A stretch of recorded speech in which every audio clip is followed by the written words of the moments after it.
नमस्कार, खबर उत्तराखंड में आपका स्वागत है। खबरों में आगे बढ़ते हैं उससे पहले देख लेते हैं इस वक्त की सुर्खियां। धूमधाम से बीजेपी मना रही स्थापना दिवस। जिलों में भी स्थापना दिवस के हो रहे कार्यक्रम। कार्यकर्ता सुन रहे हैं पीएम मोदी का संबोधन। सीएम पुष्कर सिंह धामी ने रेल मंत्री अश्विनी वैष्णव से की भेंट। गढ़वाल कुमाऊं को जोड़ने के लिए मांगी जनशताब्दी।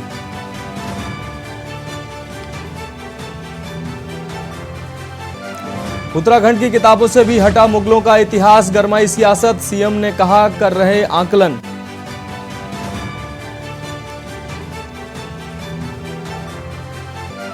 जेल से चला रहे रंगदारी के गिरोह पर हाईकोर्ट सख्त। बदमाश को उत्तराखंड की जेल से बाहर शिफ्ट करने के आदेश।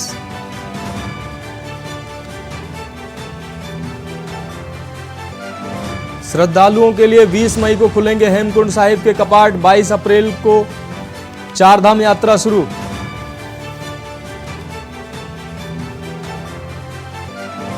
चारधाम यात्रा के लिए पंजीकरण का आंकड़ा 10 लाख पार। ऑनलाइन पूजा बुकिंग का अता पता नहीं।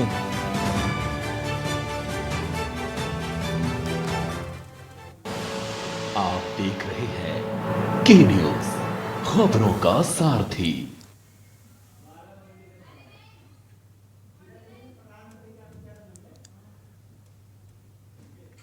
उत्तराखंड की खबरों की बात करेंगे उससे पहले आपको सीधा लिए चलते हैं बीजेपी मुख्यालय दिल्ली, जहां प्रधानमंत्री कार्यकर्ताओं को संबोधित कर रहे हैं। तो हमने उन्हें पक्के मकान दिए, शौचालय दिए, गैस कनेक्शन दिए। हमें इसी तरह आगे के लक्ष्य तय करने हैं। ये समाधान स्थायी होने चाहिए और फ्यूचर रेडी होने चाहिए। इस तरह के प्रयासों के लिए हम पार्टी में नए इंटेलेक्चुअल सेल्स भी बना सकते हैं। नए विचारों पर सेमिनार्स करने और उन पर आगे बढ़ने की एक व्यवस्था तैयार कर सकते हैं। साथियों, जब हमारे सामने 2047 के विकसित भारत जैसा बड़ा लक्ष्य है, तो हमारी ये जिम्मेदारी है कि परिश्रम में कोई कमी नहीं छोड़े। हमें सफलताओं को सेलिब्रेट तो करना है, लेकिन अगले ही पल अगली चुनौती के लिए कमर भी कसनी है। और हमें ये सब बीजेपी की मूल विचारधारा के प्रकाश में ही करना है। भारत के संविधान की सीमाओं में ही रहना है। हमें भारत के समाधान उधार की सोच से नहीं, भारत की जड़ों से ही, भारत की परंपराओं से ही, भारत के कोटि कोटि जनों के सदियों के अनुभव से ही उस अमृत से आगे बढ़ना है। इस सोच के साथ हमें भाजपा को 21वीं सदी की भविष्य की पार्टी बनाना है। हमें दुनिया की सबसे बड़ी पार्टी होने के बाद भी अति आत्मविश्वास का शिकार नहीं होना है। लोगों ने अभी से कहना शुरू कर दिया है कि 2024 में भाजपा को कोई नहीं हरा सकता। ये बात सही भी है, लेकिन हमें एक भाजपा कार्यकर्ता के नाते इस देश के हर नागरिक का दिल जीतना है।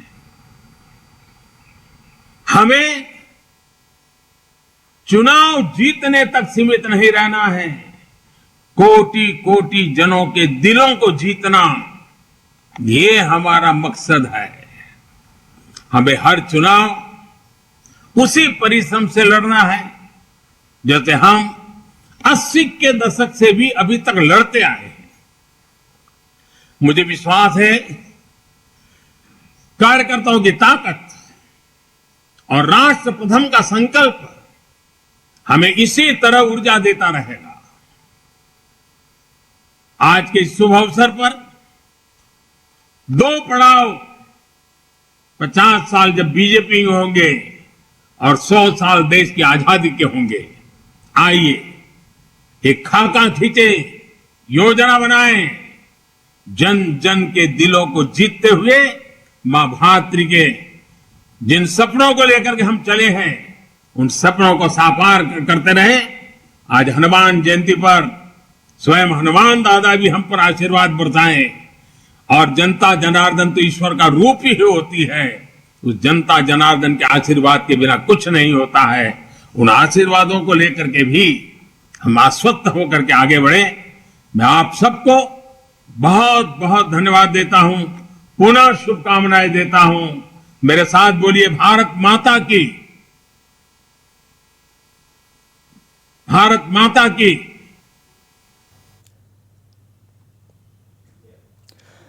तो आप प्रधानमंत्री को सुन रहे थे जो बीजेपी के स्थापना दिवस के मौके पर कार्यकर्ताओं को संबोधित कर रहे थे। कार्यकर्ताओं से उन्होंने कहा कि हमारा मकसद सिर्फ चुनाव जीतना नहीं होना चाहिए बल्कि लोगों के दिलों को जीतना होना चाहिए।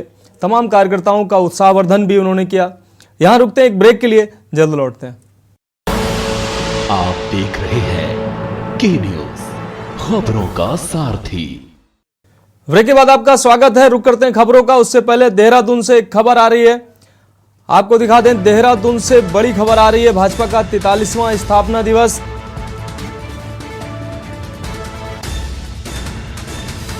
देश भर में बड़े धूमधाम के साथ मनाया जा रहा है स्थापना दिवस। बीजेपी मुख्यालय देहरादून में मुख्य कार्यक्रम। मुख्यमंत्री पुष्कर सिंह धामी मुख्यालय में पहुंचे।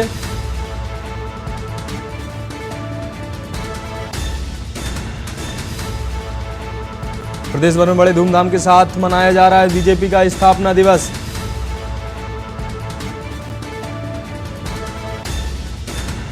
बीजेपी मुख्यालय देहरादून में पहुंचे सीएम पुष्कर सिंह धामी। आपको बता दें भाजपा का 43वां स्थापना दिवस। तो देहरादून से खबर आपको दिखा रहे हैं। प्रदेश भर में बड़े धूमधाम के साथ मनाया जा रहा है स्थापना दिवस। बीजेपी मुख्यालय देहरादून में मुख्य कार्यक्रम। मुख्यमंत्री पुष्कर सिंह ने मुख्यालय में की शिरकत। तो देहरादून से अहम खबर आपको दिखा रहे हैं। भाजपा का स्थापना दिवस। आपको बता दें प्रदेश भर में बड़े धूमधाम के साथ मनाया जा रहा है स्थापना दिवस। बीजेपी मुख्यालय देहरादून में मुख्य कार्यक्रम। मुख्यमंत्री पुष्कर सिंह धामी मुख्यालय में पहुंचे। तो देहरादून से खबर आपको दिखा रहे हैं। भाजपा का स्थापना दिवस। देश भर में भाजपा तमाम कार्यक्रम कर रही है, साथ ही प्रदेश में बड़े धूमधाम के साथ मनाया जा रहा है बीजेपी का स्थापना दिवस। बीजेपी मुख्यालय देहरादून में मुख्य कार्यक्रम आयोजित। साथ ही आपको बता दें मुख्यमंत्री पुष्कर सिंह धामी भी मुख्यालय में शिरकत करने पहुंचे। तो देहरादून से खबर आपको दिखा रहे हैं। भाजपा का स्थानीय आपको बता दें स्थापना दिवस आज प्रदेश भर में बड़े धूमधाम के साथ मनाया जा रहा है स्थापना दिवस।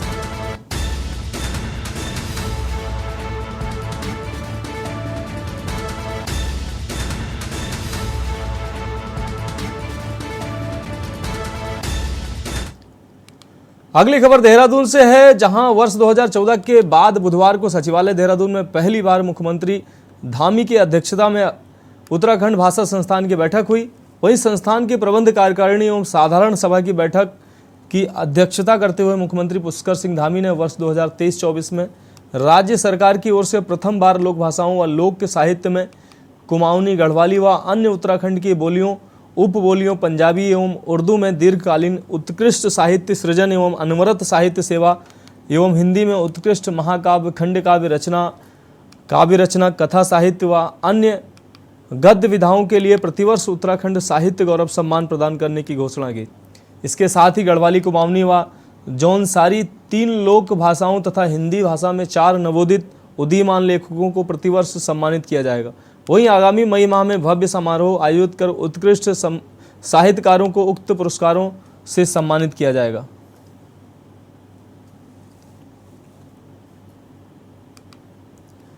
खबर नैनीताल से है। नैनीताल के एटीआई में 2 दिवसीय अंतर्राष्ट्रीय सेमिनार शुरू हो गया। आपको बता दें उत्तराखंड प्रशासनिक अकादमी में चल रहे इस सेमिनार में विशेषज्ञ हिमालयी क्षेत्र में विकास मॉडल और केयरिंग कैपेसिटी पर चिंतन करेंगे। हिमालयी इकोसिस्टम के शहरीकरण व विकास पर आधारित इस सेमिनार में नेपाल, भूटान, कोरिया, जापान समेत हिमालयी राज्यों के विशेषज्ञ भाग ले रहे हैं। 2 दिनों तक चलने वाले इस सेमिनार में कैसे हिमालयी इलाकों में विकास का मॉडल तैयार होगा, साथ ही पहाड़ों की टूरिज्म के साथ कैरिंग कैपेसिटी और उन शहरों में सुविधा विस्तार पर चर्चा होनी है। इस दौरान वक्ताओं ने कहा कि उत्तराखंड में 4 धाम यात्रा के दौरान ही 40 लाख लोग पहुंच रहे हैं और टूरिज्म के दौरान लाखों लोग अन्य पर्यटन स्थलों पर पहुंच रहे हैं। वहीं चिंता जाहिर की गई कि जोशीमठ जैसा हाल अन्य स्थानों का ना हो और यातायात, पानी, सीवर की समस्या से निजात मिल सके, इस पर आज सोचना जरूरी है। और जो स्मार्ट सिटी के तौर पर शहर विकसित हो रहे हैं उनमें प्लानिंग और पॉलिसी मजबूत बने।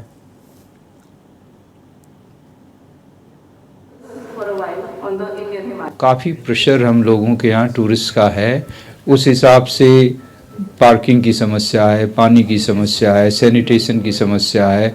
तो ये सब इन सॉल्यूशंस को किस तरह इनका, क्योंकि इनके रेडीमेड सॉल्यूशंस जो है अभी तो है नहीं, तो इन सब चीज़ों पर विचार करना पड़ेगा कि कैसे सर्विसेज को ठीक करें, डिसेंट्रलाइज करें या रेगुलेट करें या न्यू टाउनशिप्स के डेवलपमेंट हो।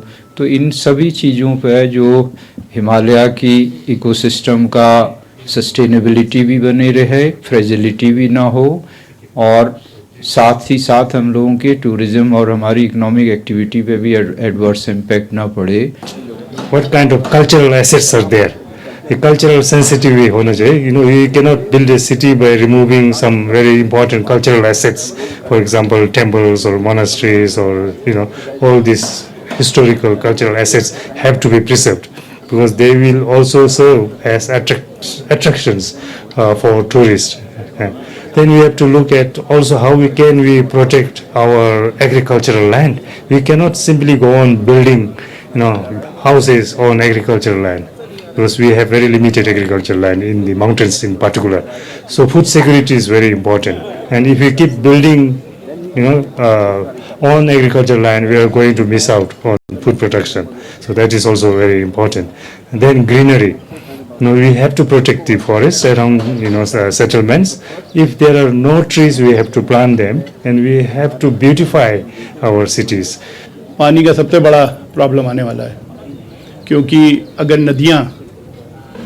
नदियों का इकोलॉजिकल कैरेक्टर बदल जाएगा ना। देखिए, जब इसमें स्टोन्स हैं, जैसे ब्रिक्स होते थे और बड़े बड़े बोल्डर्स होते थे, तो पानी धीरे धीरे जाता था, ठीक है, और पानी नीचे परकुलेट करके एक्यूफर में चला जाता था, तो पानी खत्म नहीं होता था। अब क्या है, पत्थर निकाल दिए, सैंड निकाल दी, सारी की सारा पानी तेजी से बह के बाहर निकल जा रहा है और सॉइल भी उसके साथ जा रही है, तो पानी नहीं रहेगा यहाँ पर। आपके जो चश्मे हैं, आपके स्प्रिंग्स जो हैं, वो ड्राई अप कर जाएंगे। ये है सबसे बड़ा चक्कर।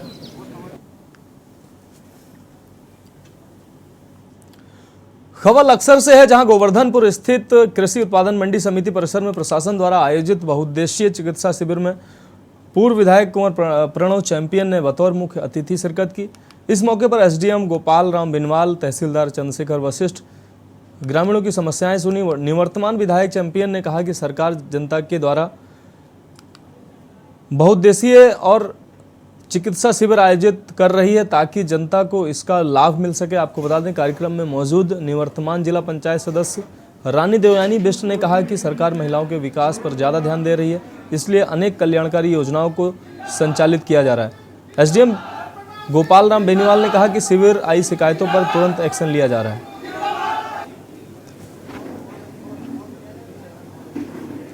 विधायक बनने से पूर्व भी आई कैंप अपने महल में लगवाते आए हैं। जन सुविधा, जन सेवा करना हमारा लक्ष्य रहा है और जब आधिकारिक रूप से विधायक के पद पर आए तो रेगुलर हमने कैंप्स लगवाने शुरू किए हैं, बहुउद्देशीय शिविर। उसी की श्रृंखला में विगत सप्ताह खानपुर विधानसभा क्षेत्र का शिविर त्रुटिवश लक्सर में लग गया था। मैंने उसका पुरजोर विरोध किया था और तभी जाकर के आज ये शिविर खानपुर क्षेत्र में मंडी परिसर में लगा है। देखिए साहब, ये जो विभिन्न विभाग हैं, चाहे पशुपालन हो, चाहे सहकारिता हो, चाहे कृषि हो, चाहे कोई भी विभाग आप ले लीजिए, बाल कल्याण का हो, महिला कल्याण का हो, ये सब लोक कल्याण से रिलेटेड विषय हैं। ना हमारे सरकार द्वारा चलाई गई हैं, उनसे महिलाओं को बहुत ज़्यादा लाभ मिले हैं। कालांतर में भी आप देखेंगे जब से भारतीय जनता पार्टी की सरकार है, महिलाओं को जो सम्मान मिल रहा है वो किसी सरकार में नहीं मिला, और इसीलिए उनको जो बेरोजगारी है उसको दूर करने के लिए, क्योंकि एक महिला जब काम करती है तो परिवार को बहुत स्ट्रांग करती है। बच्चों को पढ़ाने का काम हुआ, घर को समृद्ध करने का काम हुआ, ये महिला के हाथ में होता है। तो महिलाएं अगर हमारी सशक्त होंगी, मजबूत होंगी, रोजगार उनके हाथ में होगा तो बच्चे आगे भी बढ़ेंगे और प्रगति होगी देश की, प्रदेश की प्रगति होगी, देश की प्रगति होगी। महिलाओं के साथ मिलकर के मैं कैंप पहले भी लगाती आई हूँ और बहुत लोगों ने उसके लाभ भी लिए हैं। एक बहुउद्देशीय शिविर का आयोजन किया गया था, जिसमें सभी प्रकार की जो सेवाएं सरकार द्वारा संचालित हैं उनका यहाँ पर स्टॉल भी लगाए गए थे। और इसके अतिरिक्त जो शिकायतें थी पब्लिक की, लगभग 30 शिकायतें यहाँ पर रजिस्टर्ड भी हुई हैं। इसका उद्देश्य यही था कि इस क्षेत्र में दूर दराज का क्षेत्र है, पिछला जो शासन के स्तर से बहुउद्देशीय शिविर लगा था, कुछ लोग नहीं आ पाए थे, तो क्षेत्र जनता की मांग थी कि एक शिविर तहसील प्रशासन के स्तर से भी लगाया जाए। तो उसी के क्रम में आज अपनी अध्यक्षता में मेरे द्वारा यहाँ पर एक बहुउद्देशीय शिविर का आयोजन किया गया है। खबरों में वक्त है एक ब्रेक का, जल्द लौटते हैं।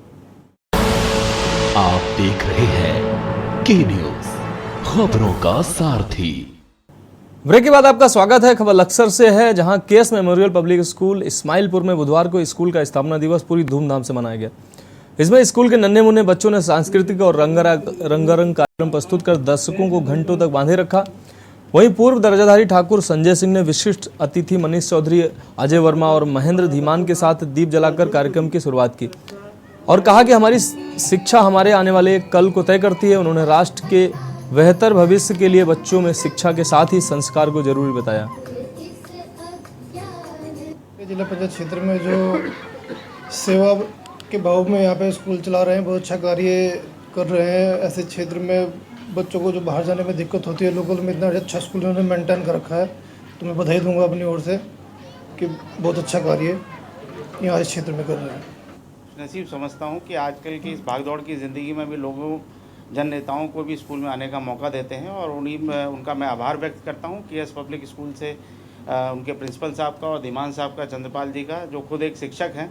और मेरा तो स्कूलों से बहुत पिछले 6-7 सालों से अच्छा नाता मैंने जोड़ लिया है, क्योंकि मुझे एहसास है कि स्कूलों में किस तरह की समस्याएं हैं जो बच्चों को आगे बढ़ने के लिए भी रोकती हैं, और उनमें बहुत सारी ऐसी व्यवस्थाएं हैं जिनका अभाव है। और मेरा पूरा प्रयास रहता है कि मैं उन जो समस्याएं हैं उनको निराकरण करूं, और जो चीज़ें अभाव हैं उनको पूर्ण करने का प्रयास करता हूं। देखिए, आजकल जो है ना, शिक्षा का इस समाज में बहुत ज़्यादा महत्व है।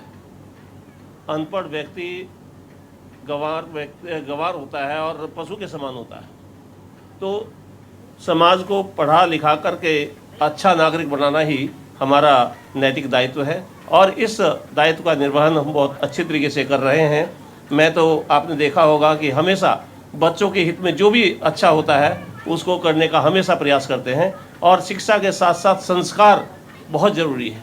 तालीम के साथ तहजीब और शिक्षा के साथ संस्कार जो है बच्चों में ज़रूर होने चाहिए, क्योंकि आजकल शिक्षा तो है लेकिन संस्कारों की बहुत कमी है। खबर रुड़की से है, जहां जिला पंचायत भवन में आयोजित पत्रकार वार्ता में ओबीसी मोर्चा के प्रदेश अध्यक्ष राकेश गिरी ने बताया कि गुरुवार से प्रदेश में चलो गांव घर घर चलो अभियान का शुभारंभ किया जा रहा है। वहीं अभियान के तहत ओबीसी समाज के लोगों को पार्टी के साथ एकजुट किया जाएगा, साथ ही केंद्र सरकार की उपलब्धियों के बारे में भी बताया जाएगा। उन्होंने कहा कि ओबीसी मोर्चा पार्टी के दिशा निर्देश के अनुसार काम कर रहा है। 6 अप्रैल को भाजपा का स्थापना दिवस, इसी दिन ही इस अभियान की शुरुआत की जा रही है। यह अभियान 14 अप्रैल तक चलेगा। इस अभियान में 50,000 से अधिक परिवारों को जोड़ा जाएगा। सामाजिक समरसता के तहत घर घर जाकर जानकारी दी जाएगी। इस दौरान उन्होंने कहा कि केंद्र सरकार ने गरीबों के लिए निर्णय लिए हैं। आपको बता दें कि प्रधानमंत्री मोदी के प्रयास से ही राफेल देश को मिला। 70 साल के बाद बिजली घर घर पहुंची। 70 साल बाद कश्मीर से धारा 370 हटी और 500 साल बाद राम मंदिर बना। मोदी ने देश को बहुत कुछ दिया है।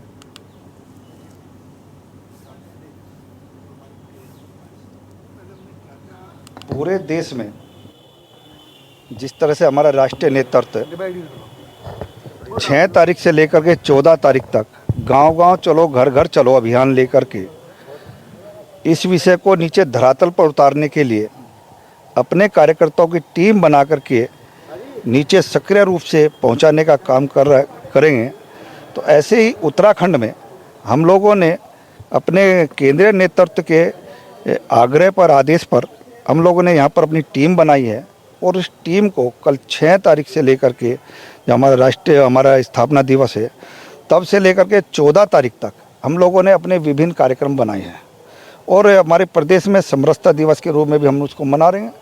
कल हमारी पार्टी का स्थापना दिवस है। उसी स्थापना दिवस पर जो ओबीसी मोर्चा भारतीय जनता पार्टी का जो ये हिस्सा है, ये अपने सभी कार्यकर्ताओं को लेकर, अपने शीर्ष नेताओं को लेकर घर घर चलो, गांव गांव चलो, जो हमारी प्रधानमंत्री नरेंद्र मोदी की जो नीतियां हैं ओबीसी के लिए, गरीब के लिए, किसान के लिए, वो हम हर एक गली तक, हर एक गांव तक ये जानी चाहिए। ये हमारा कर्तव्य भी है।